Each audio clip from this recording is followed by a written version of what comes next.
Hello everyone, thank you for watching Bright Media. In this health tip video, I am going to show you how to boost your immune system to defend yourself from diseases and fatal illnesses. If this is your first time to visit Bright Media, it is such a pleasure to be with you here. Make sure to click that subscribe button and the bell icon to join our community discussion so you can excel your health and your life. If you are in good health today, masaya ako para sa'yo.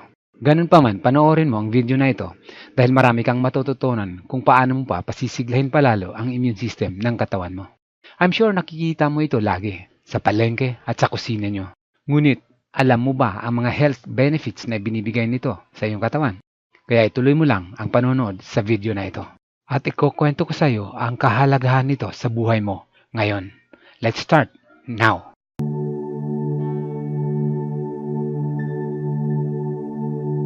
Immunity is the natural defense system of the human body. This is very much essential for our survival. Without an immune system, our bodies would be open to attack from bacteria, viruses, parasites, and more. Ang immune system ay binubuo ng iba't ibang cells, organs, proteins, and tissues na pumoprotekta sa katawan laban sa mga sakit. If the immune system encounters a pathogen, a biological agent that causes disease or illness, like bacteria, viruses, or parasites, it mounts a so-called immune response. And once an enemy is spotted, a complex attack is mounted.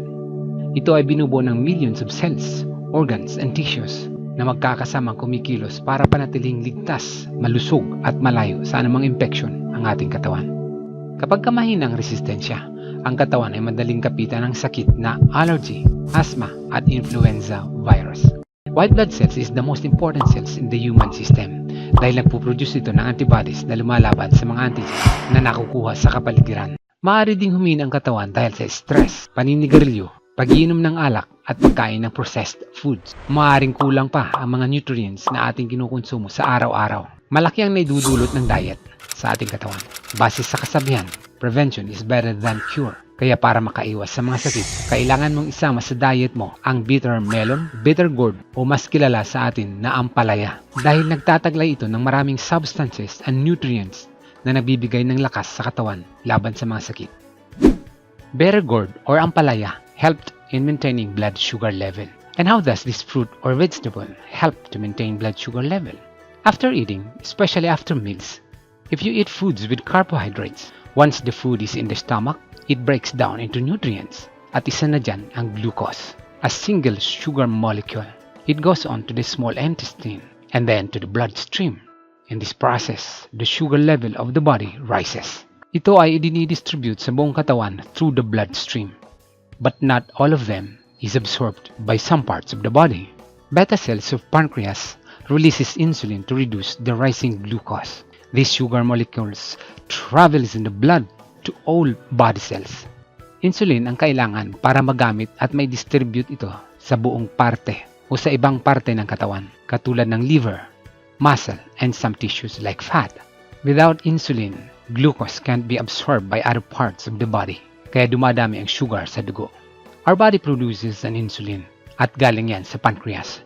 Yun, kung ang pancreas mo ay still able to produce enough insulin for your body. At dito ngayon gumaganap ng milagro ang ampalaya. If you include this in your diet, matutulungan ang katawan na i-distribute ang mga glucose na yan.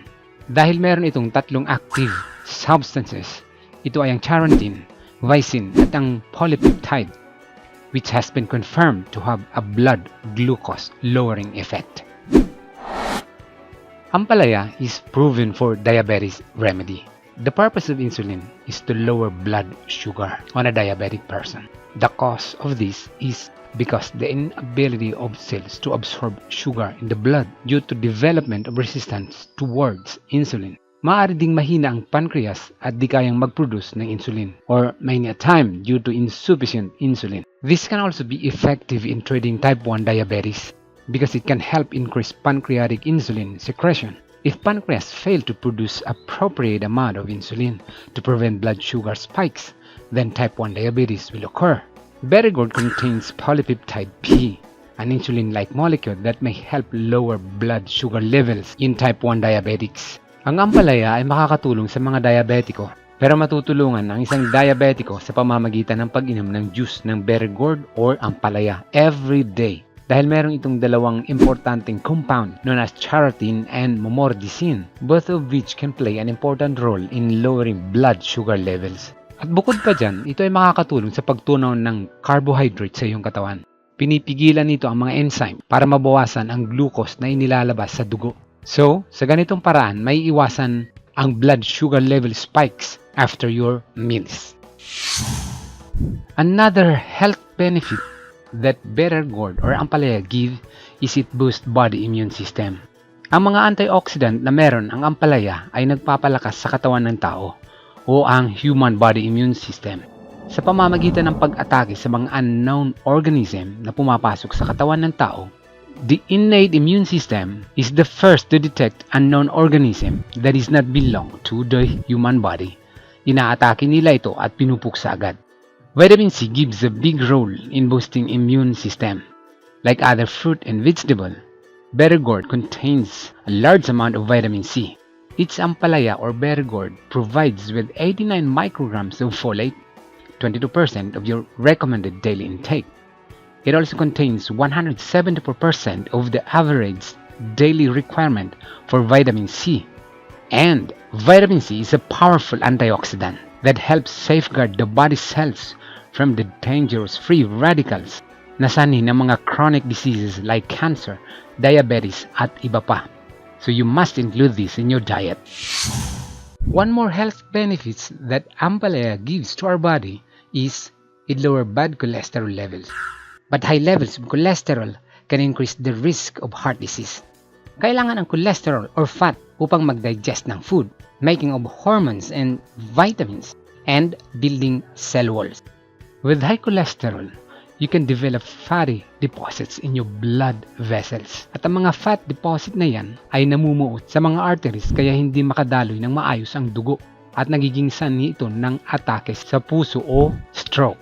High cholesterol can be inherited but it's often the result of unhealthy lifestyle choices. At paano maiwasan ito? Siyempre, regular exercise and healthy diet. At isa na dito ang ampalaya. The extract powder of ampalaya is most effective in reducing cholesterol and triglycerides. Bitter gourd juice is anti-inflammatory and also helps in lowering bad cholesterol levels in the body. Kaya malaki ang posibilidad na mabawasan o maiwasan ng heart attack and stroke. At dahil mayaman ito sa potassium, it maintains blood pressure of the body. At mayaman din ito sa iron and folic acid, which are known to decrease the risk of stroke and keep your heart healthy. At ang fiber content ng ampalaya leaves can lower the triglyceride and total cholesterol of the body, eliminating excess cholesterol stored in the liver. Ang pag-inom ng sariwang ampalaya juice boosts immunity and help to fight viruses and bacteria na sumisira sa good health ng isang tao. Ito ay ang sinasabing tahanan ng mga antioxidant na pumoprotekta sa ating katawan against the damages caused by free radicals. Bilang karagdagan sa pagiging isang pambihirang prutas o gulay para sa kalusugan ng tao, ang ampalaya is so amazing for your immune system. Research has shown that phenolic compounds, gallic acid, catechin, and caffeic acid, all of these antioxidants compound substances ay taglay ng ampalaya, which is quite beneficial for our health. One more ampalaya health benefit is it prevents respiratory illnesses. Ang respiratory system ay ito yung system in the human body that enables us to breathe. Pagka walang sapat na supply ng hangin ang mga organs and tissues, it cannot function properly. Ang lungs ang may mahalagang role dito sa respiratory system. Lungs remove the oxygen and pass through our bloodstream, where it's carried off to the tissues and organs that allow us to walk, talk, and move. Humihina ang respiratory system ng katawan dahil sa paninigarilyo, mga air pollution na ibinato ng tao sa hangin, chemical fumes mula sa pabrika o sa trabaho, dust or alikabok sa daan o sa trabaho man, at iba pa. Ito ay nagkukos na inflammation sa lung. Ampalaya reduces respiratory disorders and symptoms. At sa anong paraan? Through increasing detoxification, improving blood flow, lowering inflammation and decreasing free radical damage.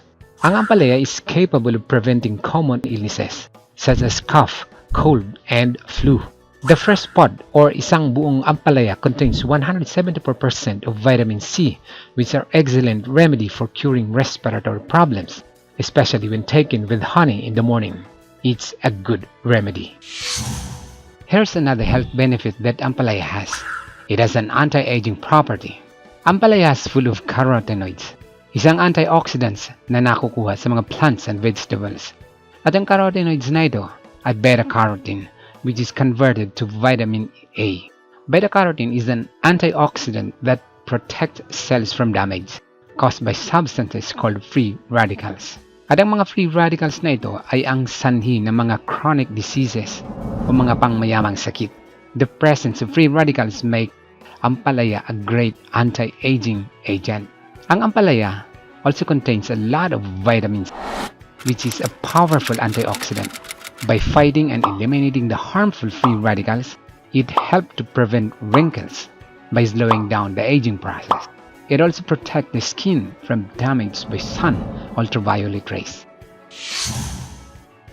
One more health benefit is nagbibigay ito ng good digestion and weight loss. Ang bawat 100 gram serving ng ampalaya ay nagtataglay ito ng 17 to 34 calories according to USDA or United States Department of Agriculture. Pero kahit mababa ang calories nito, it is rich in dietary fiber, vitamins, and minerals. Mayaman ito sa vitamin B1, B2, and B3, magnesium, folate, zinc, and more. It is rich in iron and contains twice the beta-carotene of broccoli, twice the calcium of spinach, and twice the potassium of banana, according to health.com. The dietary fiber contained in ampalaya aids in proper digestion and smooth peristaltic movement of food and waste through the digestive system, relieving indigestion and preventing constipation. At hindi lang yan, meron din itong charantin which help increase your glucose uptake and glycogen synthesis, a substance found in the liver and muscle that stores carbohydrates. Sa madaling salita, glycogen helps you lose excess weight by decreasing storage in fat cells. Dahil ang mapait na lasa ng ampalaya ay nagtataglay ito ng wealth of health benefits. This means you are less likely to overeat after you have had ampalaya in your meal. Another health benefit for ampalaya is it brings shine to your hair. And how to do that? Ibuhos ng dahan-dahan ng isang tasang katas ng ampalaya juice sa iyong buhok. Kailangan makapasok sa kaloob-looban ng katas ng ampalaya at ibabad ito ng mga kalahating oras. Hugasan ang iyong buhok ng tubig at makikita mo ang kinang sa iyong buhok. Tumutulong din ang mapait na katas ng ampalaya juice in smoothening the hair texture. And it also treats hair loss. Lagyan ang katas ng ampalaya juice ng konting asukal at ilagay sa buhok. Ito ay nakakatulong para mapigilan ang pagkalagas ng buhok. At hindi lamang ito tumutulong upang mabawasan ang paglagas ng buhok, kundi nagpapatibay din ito ng buhok. It is a good remedy for oily hair. Kung ang iyong buhok ay sobrang oily, pwede mong i-apply ang mixture ng katas ng ampalaya juice at apple cider vinegar. I-apply ito twice a week. This can help you get rid of extra oil which gets generated in your hair. Ang panunuyo ng anit sa ulo o scalp ang siyang pangunahing dahilan ng dandruff. Maaari mong gamitin ang ampalaya at ihagod o i-massage ito sa scalp mo. Kapag ka naka-experience ka ng pangangati sa ulo, pwede mong paghaluin ang ampalaya at saging. Smash them at i-apply sa scalp. Remember to use it once a week. It also prevents graying of hair. Katasin ang ampalaya at i-apply ito dun sa medyo namumuti ng buhok. It can also treat premature graying of hair. I-apply ito sa buhok once a week to curb the growth of gray hair. Another health benefit of ampalaya is it enhances eyes sharper vision. Base sa mga ginawang pag-aaral, ang bitter gourd or ampalaya ay mahusay para sa kalusugan ng mata. Maaari itong makatulong sa mga katarata and age-related macular degeneration o panlalabo ng mga mata habang tumatanda ang tao. Ang ampalaya ay naglalaman ng pro-vitamin A, isang malakas na antioxidant like beta-carotene, alpha-carotene, lutein, and zeaxanthin. Ito yung mga vitamins na nagpapanatili ng health ng ating mga mata, especially the eye retina. Ang mga nutrients na ito ay napaka-importante sa eye health. It protects against harmful free radicals from blue light especially and improve eyesight quality. Ampalaya also contains vitamin C and other antioxidants which are known to reduce damage to eyes caused by oxidative stress. Marami pong salamat sa panonood sa video na ito. Kung may natutunan ka at nagustuhan mo ang health tip video na ito, click mo ang subscribe button at ang bell icon para malaman mo agad ang i-upload naming video in the coming days. I-share mo din ang video na ito para mas marami pang makaalam sa kahalagahan ng ampalaya sa health natin. Watch out for our next video again. Thank you for watching.